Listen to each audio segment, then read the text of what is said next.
Estamos aqui para dar voz ao povo, em defesa dos cidadãos,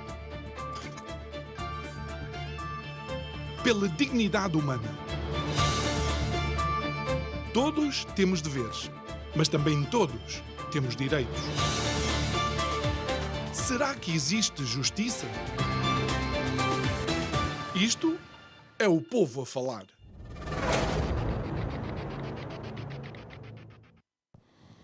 Todos nós conhecemos o ditado que de pequenino se torce o pepino. De alguma forma, é de tenra idade que vamos aprendendo determinados comportamentos, sei lá, a boa educação, as boas práticas, a forma de estar, que nos vai sendo incutida pelos mais diversos atores das nossas vidas, desde os nossos pais aos nossos tutores, inclusive amigos e, obviamente, os professores nas nossas escolas. A ciência também, de alguma forma, tem vindo a comprovar, através de uma área que se tem desenvolvido ao longo dos últimos anos, ou seja, as neurociências, que o cérebro é uma verdadeira esponja a adquirir conhecimento até por volta dos 11 anos. Não significa que não vamos aprender daí em diante, mas significa sim que a flexibilidade do nosso cérebro é muito maior e está muito mais predisposta a aprender coisas novas nesta tenra idade. A maneira como nós pensamos, a maneira como nos comportamos, inclusive a maneira como nos relacionamos com os outros, está cada vez mais comprovado que é definida na fase inicial das nossas vidas. Boa noite, o meu nome é João Nuno Pinto e isto é o Povo a Falar. Estou consigo de segunda a sexta-feira, neste mesmo horário, emissão em simultâneo Curiacos TV e Rádio Vida 97.1. E o tema deste mês é a maioria. Pois claro, a maioria de nós provavelmente não tinha conhecimento de que estes dados estão verdadeiramente comprovados, de que todos nós aprendemos tanto ou muito mais do que aquilo que pensamos nesta fase inicial das nossas vidas. Então, e permita-me a pergunta, por que não começarmos a aprender de bem cedo ideias ou conceitos como a ética, a integridade ou inclusive o combate à corrupção? É que, de alguma maneira, em Portugal, empobrecidos como nós somos, 17 mil milhões de euros todos os anos são perdidos alegadamente para a corrupção ou outro tipo de comportamentos conexos que a todos nos prejudicam. Provavelmente a melhor ideia seria fazer do combate à corrupção um dos valores fundamentais do ensino em Portugal. Sei lá. Digo eu, que não percebo nada disto.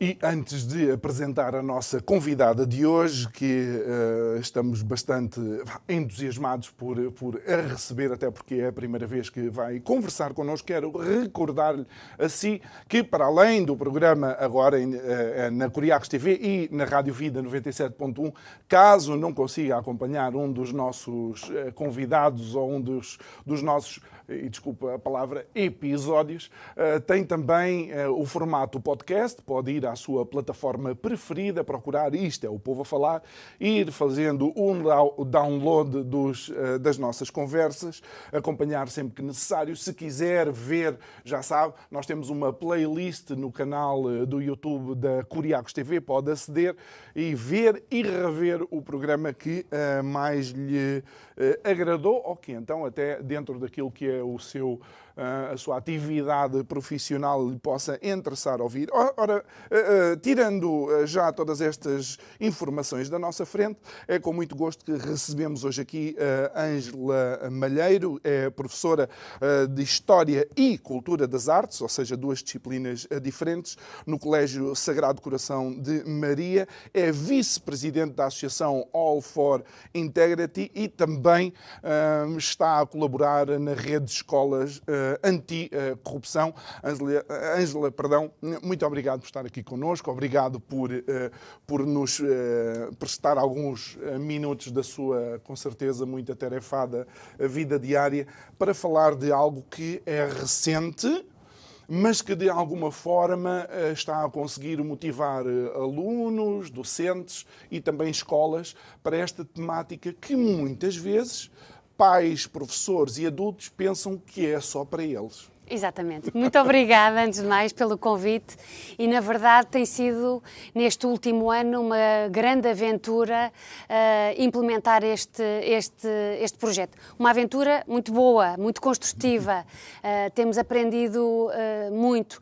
Efetivamente, como professora e como não poderia deixar de ser, considero que a escola é um espaço de construção, de várias construções. E como o João disse muito bem, a escola é um espaço onde se deve aprender desde muito cedo vários aspectos que vão ser essenciais para a nossa vida. E aquilo que o próprio sistema do ensino fala-nos em competências, no desenvolvimento de competências. Aliás, os principais documentos orientadores, quer sejam as aprendizagens essenciais das diferentes disciplinas, quer provavelmente o documento base, perfil do aluno do ensino básico, à saída do ensino básico, fala disto, fala de competências. Competências a vários níveis. Análise crítica, observação, criatividade, empatia. Portanto, a escola não é, e eu gosto muito de um relatório da Unesco que tem sido esquecido, mas que sintetiza muito bem o que é a escola. A escola é um local para aprender, não há dúvidas. Embora hoje nós associamos o aprender a conhecimentos, apenas a conhecimentos. A escola é um local para aprender a conhecer, a ser, a fazer e a viver juntos. Sobretudo também isto que é muito importante, viver juntos. O relatório Delors fala muito bem disto, explicita muito bem isto desde 2005 e é muitíssimo atual. Todos os documentos que agora sejam elaborados e que venham à tona podem utilizar outras palavras, mas na síntese é isto. A escola é o lugar de aprender a ser, a fazer, a viver juntos, que é muito importante. E por isso é que a escola é um local onde nós temos que olhar para os alunos, não é só como receptáculos de informação, mas como um lugar, não é, de construção e dessa construção de um cidadão completo. Aquilo a que nós chamamos de educação integral. Não é? E, portanto, estas diferentes dimensões da aprendizagem são muito importantes. Este projeto surge, na sequência quase de uma atitude cívica do André Correia de Almeida, que costuma ser nosso convidado sempre e quando está em Portugal, em que ele, que é professor da Universidade de Columbia, em Nova Iorque, foi para Wall Street com uma guitarra e criou o movimento Libertem o País da Corrupção. Nós colaborámos, a Curiacos TV, neste caso, colaborou com a primeira edição dos prémios Tagit, que foi, creio que no auditório da Fundação Chapalimau. E, entretanto, também começa a aparecer então este trabalho que é a rede de escolas contra anticorrupção. E a questão que eu colocava há pouco é, de facto, por vezes existe ou é o mito ou o receio dos adultos de achar que estas temáticas são para contextos fora da escola. Gente crescida. De gente crescida. E E aliás temos a prova disso, de como nos tem surpreendido a adesão dos alunos a este tema. Só uma nota retificativa. A Rede Escolas é ainda anterior ao Prémio Tágites. Okay. Nós começámos, faz agora um ano, a elaborar formalmente o plano de ação da Rede Escolas. E tivemos uma primeira experiência em 2020, precisamente no colégio onde eu trabalho, com os alunos do secundário. Essa foi a primeira experiência que nós tivemos. Quisemos testar, antes de começar a formular este projeto, este programa, não é um projeto, é um programa, quisemos testar para ver precisamente o impacto e a adesão. E experimentámos nos alunos mais velhos, precisamente, não só pela maior consciência, maior maturidade, maior capacidade também de análise dos dados, de formulação de questões, e, portanto, testámos no 11º ano em 2020. E foi um sucesso. Foi um sucesso nas diferentes áreas do ensino secundário, fosse na área das humanidades, das economias, das artes. Foi um sucesso porque os alunos, é um tema, nós ao contrário do que nós possamos imaginar, os alunos estão muito atentos, os nossos jovens estão muito atentos àquilo que se passa no nosso país. Podem estar descrentes sobre o futuro do nosso país. Isso são outros 500 mil, não é? Mas estão muito atentos e são muito críticos. Nós tivemos, por exemplo, no colégio uma experiência numa turma em que os alunos abordaram sobretudo a questão da corrupção na área do desporto, sobretudo do futebol. E sabiam quais eram as janelas de oportunidade na lei para que as situações acontecessem. E, portanto, foi a prova de que era possível levar para o ambiente de sala de aulas o tema corrupção. A questão é precisamente o contrário, inversa, que é, sim, os adultos muitas das vezes consideram que estes são assuntos mais decrescidos, mais formais, mais de política, mais sensíveis. E também não nos podemos esquecer que também professores, adultos enquanto professores, também muitos de nós não nos sentimos confortáveis a tratar de alguns assuntos. E para alguns professores, tratar do assunto de corrupção não é fácil. Não dominam o assunto, acham que é um assunto para os outros, tal e qual um bocadinho como a posição dos portugueses. Este imobilismo que o André tanto fala, não é, tem muito a ver com isto, não é? E que se reflete em microespaço como é a escola. Se fôssemos para uma outra empresa, se fôssemos para um outro lugar, nós vamos encontrar isto. Pessoas que querem mudar e que são ativas e que estimulam a mudança, mas depois temos pessoas que não se querem meter em problemas, não se querem envolver em chatices e, portanto, anulam-se esse imobilismo social que está muito presente e que também está na escola.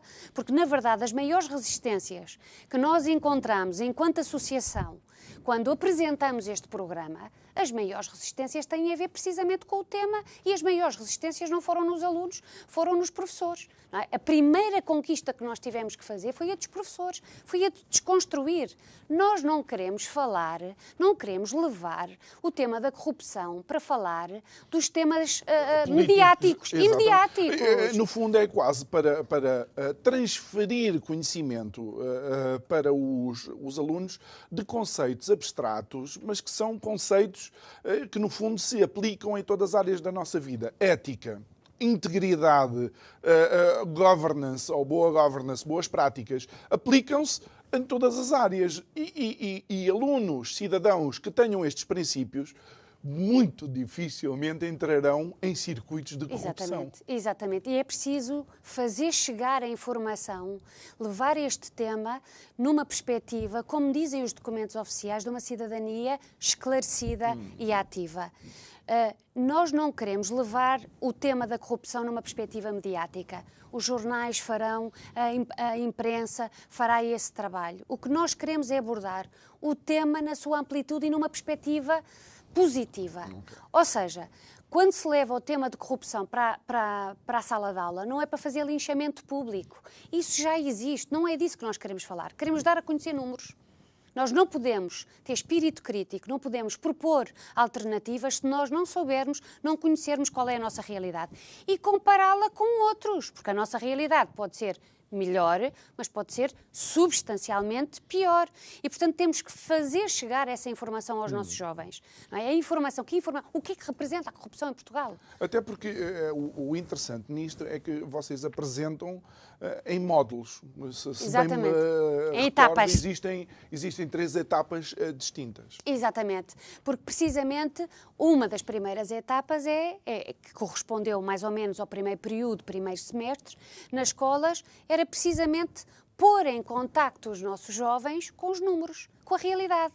Os números do nosso país, os números internacionais, pô-los em contacto em instituições que trabalham este assunto e que são instituições credíveis dentro da União Europeia, instituições dentro da ONU, portanto, várias instituições que muitos deles desconheciam a sua existência e o papel importante que têm precisamente para disseminar esta cultura de integridade, e não é a cultura exclusiva do combate à corrupção. É da integridade, é da ação, é da mudança dos comportamentos. Isto é que é o mais importante. E se nós fizermos chegar estas realidades aos nossos alunos, numa perspectiva local, não é? Primeiro os números, sim, e depois conhecer o nosso meio. Então vamos lá olhar. Temos esta realidade em Portugal. Então agora vamos olhar aqui no nosso concelho. Qual é a nossa realidade? Como é a atuação do nosso poder local? E depois vermos numa dimensão mais global, não é? Numa dimensão mais vasta do poder central. Porque isto também nos ajuda e permite que os nossos alunos tenham um contacto mais direto com os centros de poder, sejam eles o centro de poder local, seja o nacional, seja o nacional. Quando nós dizemos que os alunos estão afastados da política, é um erro. Temos cada vez mais jovens filiados em partidos. Não é? Temos cada vez mais. Não vamos discutir quais são as motivações que os levam aos partidos. Claro. Exato. Mas temos cada vez mais. E, portanto, vem de longe essa tradição dos jotinhas, não é? Das juventudes. Exatamente. Mas, ok, vamos acreditar que há aqui uma janela de oportunidade. Por um lado isto. Por outro lado, também não nos podemos esquecer que estes nossos jovens, ao contrário de quando se fala da abstenção, num país com taxas de abstenção tão elevadas, normalmente nós gostamos de dizer que os jovens não vão votar. E os números dizem-nos o contrário, que dentro dos eleitores, os que mais votam são os jovens. E os que menos votam são muitos daqueles que cresceram no pós-25 de Abril, não é? E de alguma forma já estão desacreditados. Não é? E, portanto, eu acho que também é esta dimensão da perspectiva positiva sobre o tema.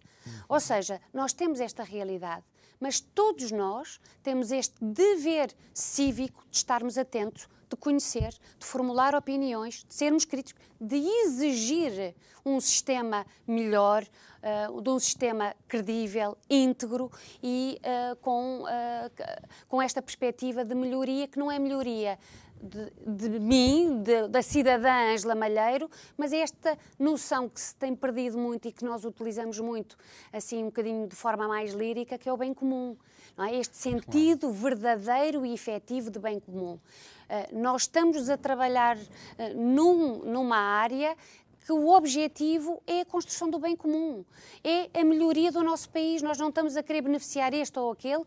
Se nós formos mais exigentes, se nós formos mais interventivos na sociedade, certamente que todos vão beneficiar, mas todos têm que agir, pressionar nesse sentido. Claro. E, portanto, essa ação é muito importante. E assim sendo, corremos por vezes, e sabe, Portugal é um país de...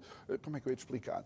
Parece que tem a mudança mal engatada. Vai e trava, vai e trava, vai e trava. Significa que vivemos de modas. E a corrupção passou a ser uma moda.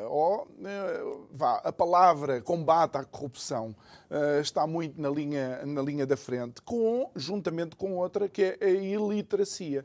E, no entanto, isto são duas realidades que, se não forem trabalhadas pelos responsáveis ou por todos nós, vai fazer o país continuar nesta senda inexorável do empobrecimento e, no fundo, da falha das nossas instituições democráticas.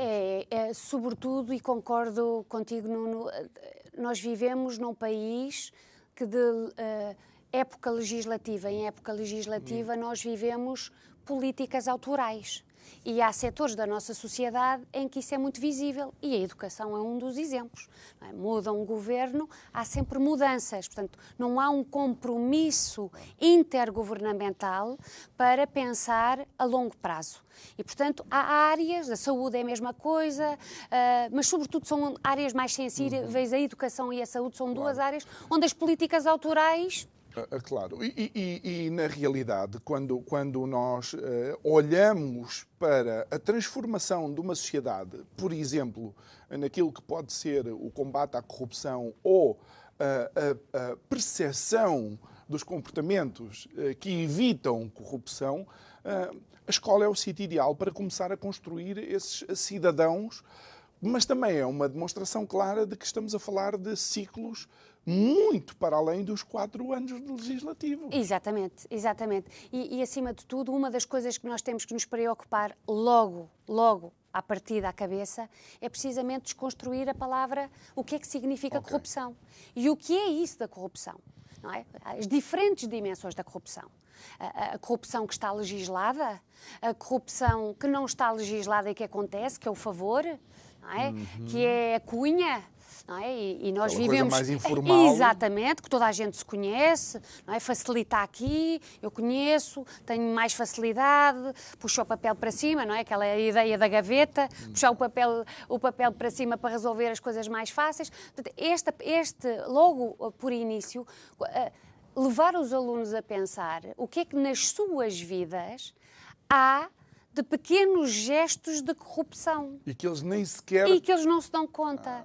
Por exemplo, quando nós falamos da corrupção, e às vezes as pessoas ficam muito assustadas, levar esse tema para a aula, a corrupção tem a ver com a atitude, que está presente permanentemente nas nossas relações humanas. E é interessante depois levar esta discussão para a sala de aula. Sobretudo, por exemplo, numa filosofia, por exemplo, na questão dos dilemas. Eu tenho um filho que está entre a vida e a morte. Conheço um médico num hospital que me pode puxar o nome do meu filho para cima da lista. Se for um dador ou qualquer Por exemplo, não é? Questões de dilema, questões de ética, não é? Há aqui vários aspectos que confluem. Este é apenas o coração, este é apenas um tema que é muito importante, mas que depois é desconstruído em outras áreas da nossa vida e que são fundamentais. Uma criança de 5 anos que no intervalo está a brincar e que há um colega que trouxe um reboçado e tu vais-me dar o reboçado, não é?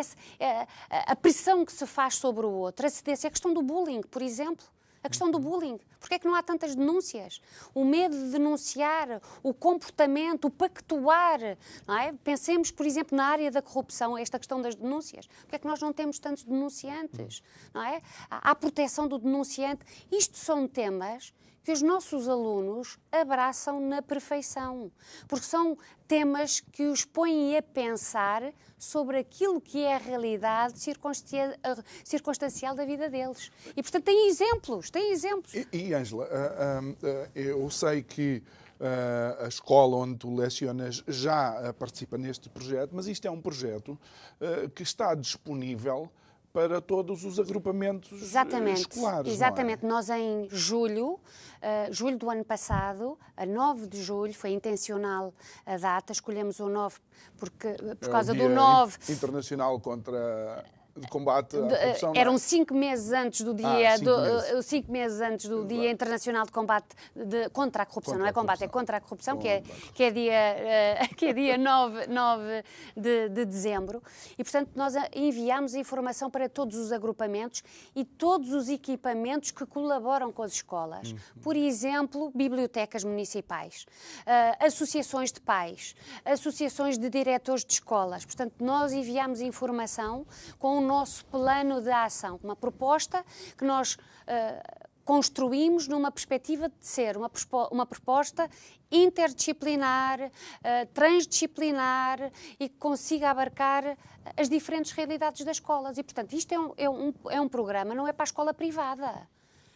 aliás, nós neste momento temos mais escolas públicas do que privadas envolvidas neste programa. É um programa para a escola privada, é para a escola pública, para a escola que tem componente mista, privada, pública, é para as escolas portuguesas que estão espalhadas pelo mundo. Temos uma escola portuguesa, a Escola Portuguesa de Macau, que participou na primeira etapa do programa. Portanto, é um programa para todas as escolas. Este ano, porque estamos naquilo que eu chamo um ano piloto, este ano o programa dirigiu-se concretamente para os alunos entre o 9º e o 12º ano. Coisa curiosa, o Colégio Sagrado Coração de Maria de Fátima concorreu com uma turma do 8º ano, portanto, fora deste leque. Alunos ainda mais, exatamente. Mais novos. Eu tive a oportunidade no dia 9 de dezembro estar no Colégio de Fátima com os alunos do 8º ano e foi impressionante, não só o que eles já sabiam sobre a corrupção em Portugal e, sobretudo, depois as perguntas que eles colocam. E, portanto, é isto que nós queremos fazer, é pôr os nossos alunos a pensar em contacto com os números, com a realidade que se passa em Portugal, para eles próprios desenvolverem esta consciência ativa, cívica, de cidadania, que é uma cidadania interventiva, não é reativa, é interventiva no nível da exigência, em saber onde é que podem fazer uma queixa, ou em saberem como é que podem dizer isso está mal feito, como é que se podem proteger. Isso é muito, muito, muito, muito importante. Quero recordar, não aqui no canal da Curiacos TV, porque vocês podem ver em rodapé que estamos a conversar com a professora Ângela Malheiro. Estamos a falar do trabalho da Rede de Escolas Anti-Corrupção. E, professora, realmente aquilo que nós observamos é que quanto mais cedo nós começamos a intervir em determinado tipo de comportamentos, também mais cedo poderemos ter pessoas que, de uma forma geral, não só eles têm esses cuidados em termos de comportamento ético, mas como também vão fazer e desculpa a expressão, uma peer pressure positiva, ou seja, ser uma influência positiva nos colegas. Isto acaba por ser também determinante nesta mudança estrutural. Sim. A realidade que eu tenho da escola é a realidade de uma escola com um projeto educativo baseado nesta educação integral. Não é? E eu acredito que todas as escolas se preocupam com isto.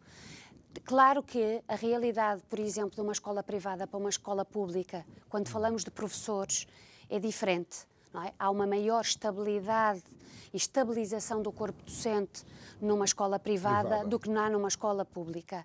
Porquê que eu digo isto? Porque isto também é muito importante. Porque, como eu comecei por dizer, a escola é um espaço de construção. E é, em primeiro lugar, um espaço de construção de afetos, de relação. E, portanto, essa relação é muito importante para criar empatia com os alunos, com os professores. Eu, se levar o tema da corrupção e tiver uma relação pouco empática com os meus alunos, eu posso estar a dizer coisas maravilhosas que nada funciona ou funciona de uma forma mais medíocre. Porque o tema em si já tem uma componente emocional de degradação, de alguma forma. Não é? E nós acompanhamos, nós enquanto professores, e sobretudo os diretores de turma, nós não podemos esquecer. Sim, os professores de português, da matemática, da filosofia são muito importantes, mas nós temos a noção neste programa que há aqui uma peça fundamental na ação e na operacionalização deste programa, que são os diretores de turma. Mas os diretores de turma são professores de disciplinas muito diferentes. E, portanto, o diretor de turma ou o professor titular, no caso dos mais novos, o professor titular ou diretor de turma conhece muito bem a evolução e pode conseguir trabalhar este tema de acordo com a especificidade daquela turma, dos interesses daquela turma, das particularidades daquela turma. E isso é muito importante, e é uma das coisas que nós dizemos no nosso programa. Este é um programa, nós apresentamos aqui uma grelha muito bonita, com propostas de trabalho abertas. que podem ser implementadas nas escolas de acordo com as suas próprias realidades. Sim, eu posso optar e consigo uma tarde em que os alunos vão ser o braço direito do Presidente da Junta, mas se calhar naquela escola onde os níveis de corrupção são baixíssimos, onde o Presidente da Junta é exímio relativamente à transparência e integridade, podemos trabalhar outra dimensão. Podemos ter alguém na família, não é? Isto é preciso ter muito cuidado também quando se fala da corrupção, não é? Nós podemos ter um aluno dentro da sala de aula que o pai ou a mãe sejam visados judicialmente sobre questões da corrupção. Tem que haver muita sensibilidade na forma como trabalhamos isto. E isso levanta aqui uma questão que obviamente tem a ver com os jovens. Os jovens gostam, não se importam que nos digam os adultos, especialmente já do 9º ao 12º, nós não nos importamos que nos digam como é. Mas quando vemos que o vosso falar e o vosso comportamento está dissociado, e desculpa a expressão, é a morte do artista. Há uma importância, há aqui uma relevância muito grande no comportamento dos professores, dos próprios agentes complementares, que pode ser o Presidente da Junta, no engajamento do aluno. Se o aluno vê que ele fala, mas não faz... Sim, porque nós estamos a falar de faixas etárias com sentido de crítica apuradíssimo. E, portanto, como dizia o Saramago e muito bem, pelo exemplo também educamos. E, portanto, por isso é que é um assunto sensível quando temos uma escola desorganizada, quando dizemos que os critérios de avaliação são assim, a meio do processo são assado, não é? E, portanto, é um assunto sensível. E com informação à distância de um clique. Exatamente. Também para... Temos que todos fazer aqui caminho relativamente à sintonia, do que é que queremos fazer e da melhoria, até das boas práticas das instituições, mesmo da instituição escola. Não é? Há boas práticas que podem ser melhoradas ao nível da transparência. Não temos que esconder o resultado de uma avaliação que foi formativa, mas era formativa apenas e só.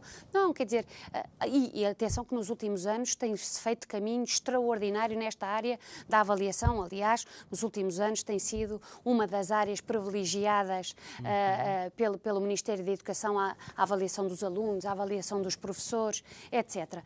Mas, precisamente, quer dizer, não vamos levar a um tema em que estamos depois a vender um peixe que depois, na realidade, é verdadeiramente oposto. Não é? E, portanto, é um grande desafio. É um grande desafio. Mas é interessante porque a escola também nos apresenta alguns dos primeiros comportamentos, tanto de professores como de alunos, que por vezes se transferem para a área de comportamentos que levam à corrupção ou, por exemplo, a favorecimento ilícito ou enriquecimento ilícito, que tem a ver com este favorecimento pessoal. Quando um professor está numa sala de aula e por algum motivo tem de facto um comportamento muito mais favorável a 2 ou 3 alunos, isto é um desafio... Imenso.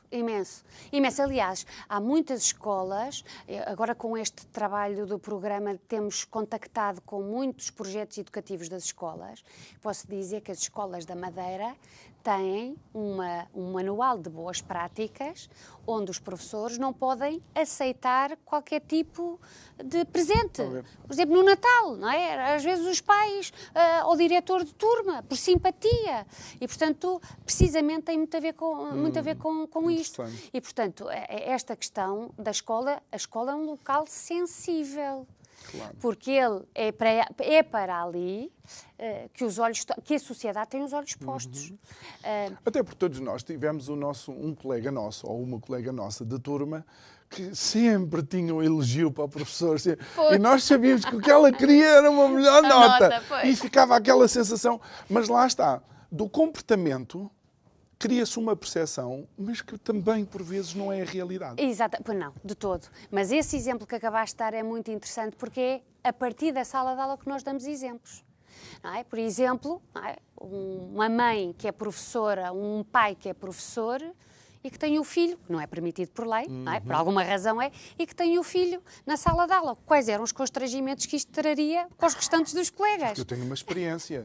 Em Luanda, na primeira classe, o filho da professora era o único que era castigado fisicamente. Pois, também acontecia porque isso. Era o filho da porque professora. eram mais penalizados por isso, é verdade. Mas Mas isso foi uma era em que isso acontecia com mais frequência. Olha, e Ângela, deixa-me fazer uma pergunta, como se eu fosse interessado como diretor de alguma escola. Isto altera a carga horária? É um peso? Em termos financeiros, o que é que pode decorrer de uma escola ou um agrupamento se querer envolver na rede de escolas anticorrupção? Não tem qualquer envolvimento monetário. A adesão não implica pagamento de cota nenhuma. Okay. Portanto, é uma adesão que se faz no início do ano letivo, durante um período que nós definimos online, tem que se preencher um documento simples. Aliás, a simplicidade nas nossas ações e nas nossas informações tem sido, e na forma como nos relacionamos com as escolas, porque precisamente nós não queremos ser um problema para as escolas. Na construção deste programa estão professores, estou eu, está mais outro colega que é professor e mais 2 pessoas que não são professoras. Mas sabemos muito bem a realidade do que é a dimensão da escola pública e privada, que está cheia de trabalhos. Os professores estão carregados de horas letivas, sem contar com a dimensão burocrática que os professores têm tido nos últimos anos. E, portanto, este programa foi desenhado para não ser um problema. E por isso é que, quando nós apresentamos este programa é acompanhado de uma série de materiais que nós disponibilizamos livremente. Okay. Não precisam de pagar. Portanto, vão ao site, na Rede de Escolas, no menu Rede de Escolas, tem lá um manancial de materiais, desde links de instituições, links para artigos de jornais, entrevistas, e tem muitos materiais que foram produzidos, não tantos quanto nós gostaríamos de ter, mas ainda estamos com 7 meses de vida, mas temos desde vídeos promocionais e apelativos para diretores, para professores, para alunos, temos listas de filmes que podem ser visualizados e trabalhados com os alunos, temos um conjunto de materiais e a ideia é ao longo do tempo irmos alargando esses materiais didático-pedagógicos para o professor chegar, ver o que interessa de acordo com a sua turma e aplicar.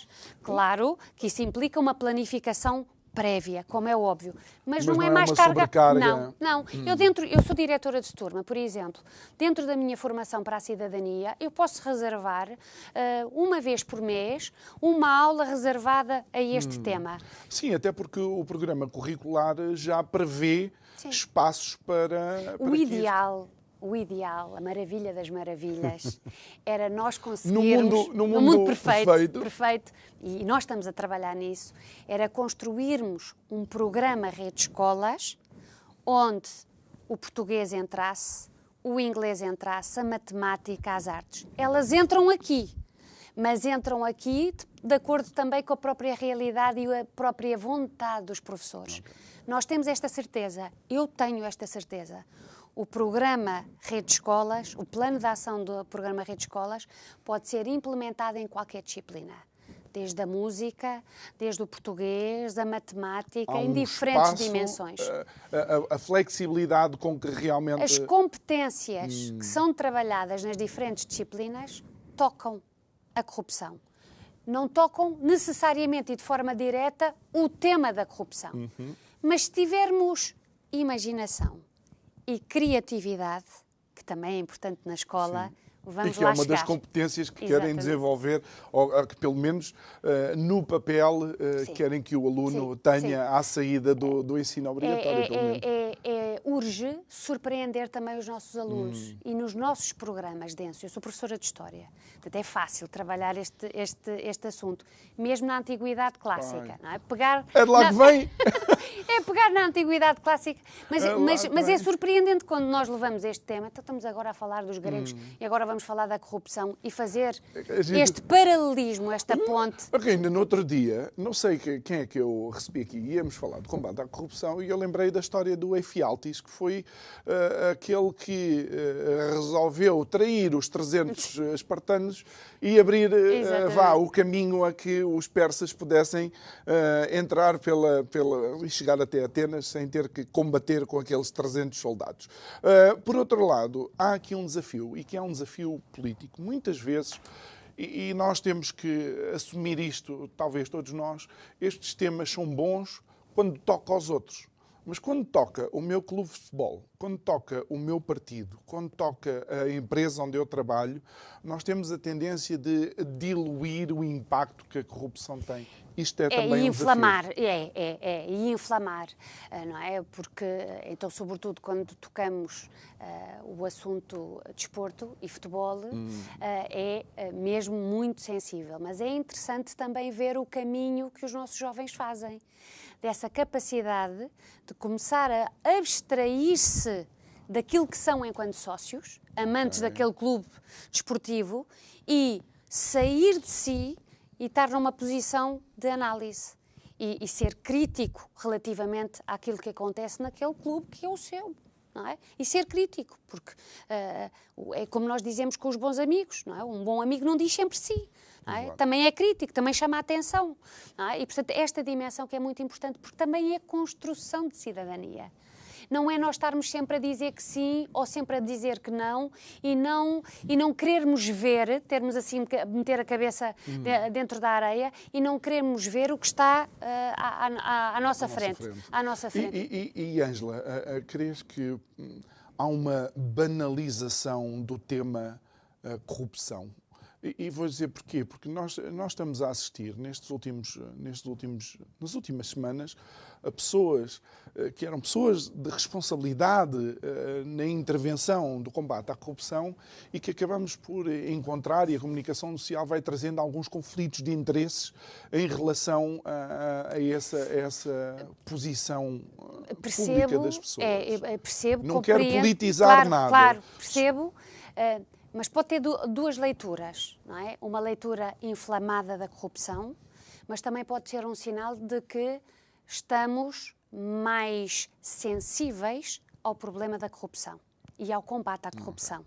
Claro que nós já começamos, nós adultos, sobretudo os adultos, porque os nossos jovens são poucos os que veem telejornais como nós vemos e consultam a imprensa como nós consultamos, seja em formato de papel, seja na internet, mas eles próprios têm esta noção de que o tema está na linha da frente. Não é? Agora temos a guerra, mas não havia telejornal nenhum, não é? ou mesmo nas redes sociais. O tempo que se dedica às coisas acaba por também ter a sua importância. E deixe-me levar para algo que, uma vez que falámos do denunciante e continuamos à espera do estatuto do denunciante, como é que um aluno, por exemplo, se sente se disser ao professor ou à professora, em contexto de sala de aula, que o colega se está a portar mal? Por exemplo, imagine eu que estou a apresentar o programa e eu lhe disser que a minha produtora está a fazer um bonequinho e sem dentes e a dizer que faltam 10 minutos para acabar o... E eu disser, sou professora, a Catarina, que até digo não está-se a portar mal. Como é que isso deve ser entendido?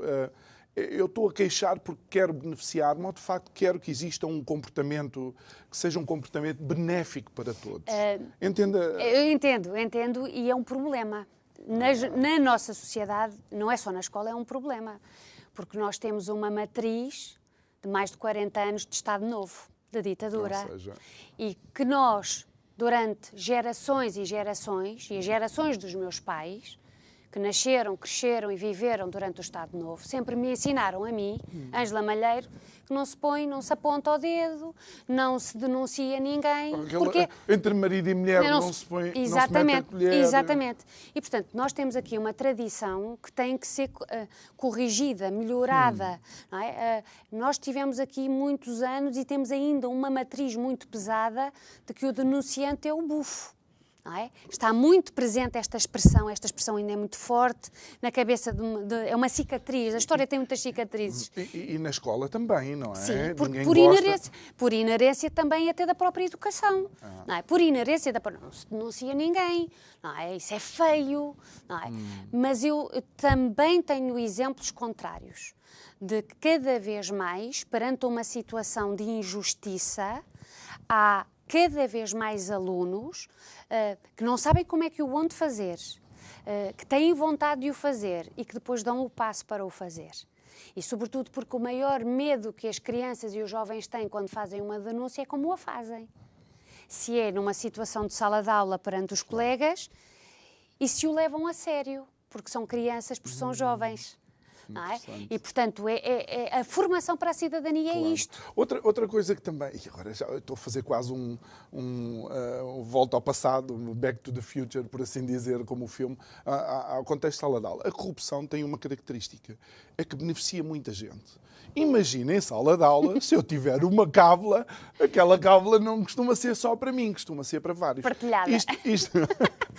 Isto também pode ser, de alguma forma, um patamar onde podemos desmistificar esta questão da corrupção e trazer para a frente comportamentos que são éticos e que podem transformar as nossas sociedades. Há uma frase que o Dr. Guilherme de Oliveira Martins diz e que sintetiza tudo isso que acabaste de dizer. A corrupção começa num favor, acaba num crime. E é nesses pequenos exemplos, a partir da sala de aula, o professor que tem o filho na sala, o explicador que é professor e sabe o teste, a cábula, o favorecer este ou aquele, situações do nosso dia-a-dia. Não precisamos de ir para os crimes de bancos, não é preciso ir para esse lado, não é preciso entrar a matar, é preciso falar deles. Não precisamos começar por aí. Começar no dia-a-dia, no nosso dia-a-dia, o que é, quais são as evidências, e é importante isto, a questão das evidências, quais são as evidências no nosso comportamento. Pensem lá, ponham-se no vosso dia-a-dia, reflitam que comportamentos é que vocês têm, porque ninguém é incólume de comportamentos, corruptíveis. O que é que vocês fariam? Não seriam tentados? O que é que vocês fazem? Olha, eu vou-lhe dizer uma coisa que me aconteceu e eu acho que é a primeira vez que estou a contar esta história. Recordo-me do último teste de inglês do 9º ano.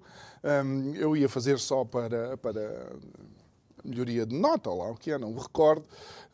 Eu acho que tinha a boa nota garantida, só que fomos para uma aula, para uma sala de educação visual, ou seja, tinha ilhas. E porque a sala disponível, a sala normal não estava disponível. Aquela era a única. De repente, quando olhei para mim, à minha volta, na minha ilha, estavam todos os colegas que precisavam ter positiva para passar. O que é que acha que eu fiz? Está a perceber?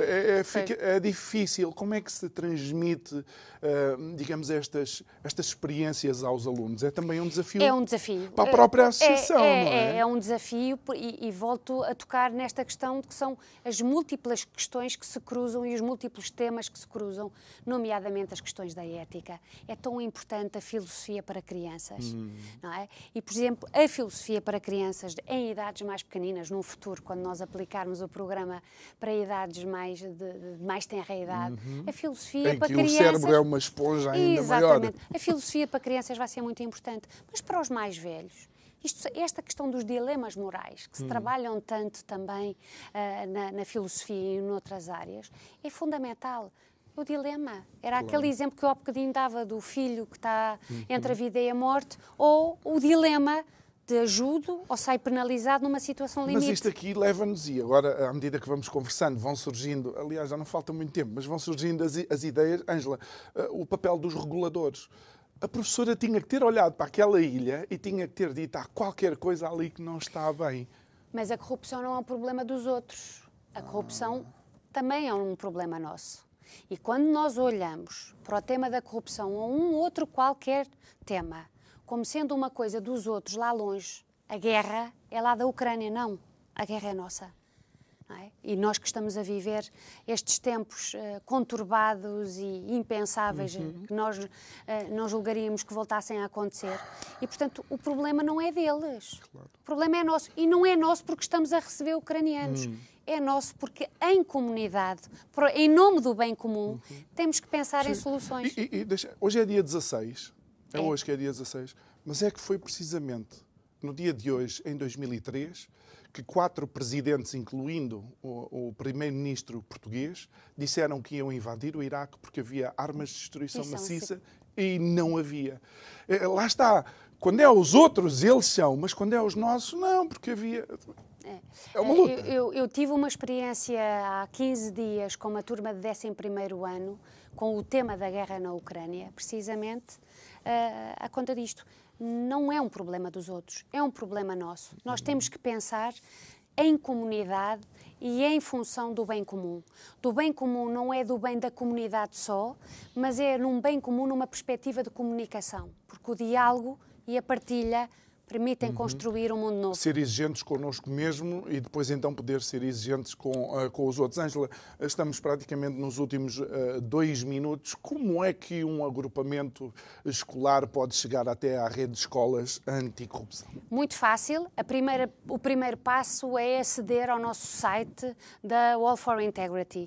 E a partir do Wall for Integrity nós temos vários menus, nomeadamente o menu Rede de Escolas, que está sempre atualizado e que dizem, por exemplo, a altura em que as escolas podem fazer a sua proposta de adesão. Normalmente as propostas de adesão são no início do ano letivo. Este ano foram durante o mês de outubro. Alargámos depois um bocadinho o prazo, mas Sim, é por tudo causa de feito, toda esta... exatamente, foi feito tudo online. E é de uma tudo forma muito simples, simplificada. Muito simples. Até porque há quem diga, quanto mais simplificado for... E transparente. Quanto mais simplificado e transparente, menos oportunidades há para corrupção. Ângela Malheiro, muito obrigado. Obrigada a eu. Para a primeira visita, estamos encantados. Acho que, de facto, é um tema que é bastante importante e é a primeira vez que abordamos este tema no contexto dos jovens e das crianças o aprenderem. Muito obrigada pelo convite. Obrigada. Obrigado a si que nos acompanhou em mais um Isto é o Povo a Falar, onde abordámos o tema corrupção, mas de uma forma diferente, onde tentámos, de alguma maneira, desafiar esta palavra iliteracia, a iliteracia política, a iliteracia financeira e a iliteracia no combate da corrupção, falando sobre a corrupção e formas de a diminuir. Resta-me agradecer. Boa noite, até amanhã. Muito obrigado.